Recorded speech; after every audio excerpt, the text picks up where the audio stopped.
Hello everyone! In this video, I'll show you how to cancel a Zelle transaction. First, log in to your bank app with your username and password. Complete any additional authentication like a one-time password if prompted. Next, tap the Zelle quick link in your app. Select Activity to see your transactions.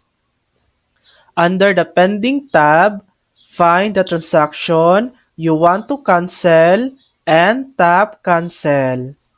A confirmation screen will appear. Tap Cancel Payment to confirm.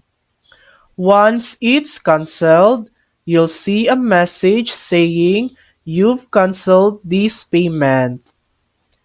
And that's it. That's how to cancel a Zelle transaction. Thanks for watching. If this video helped you, please like and subscribe for more helpful tutorials.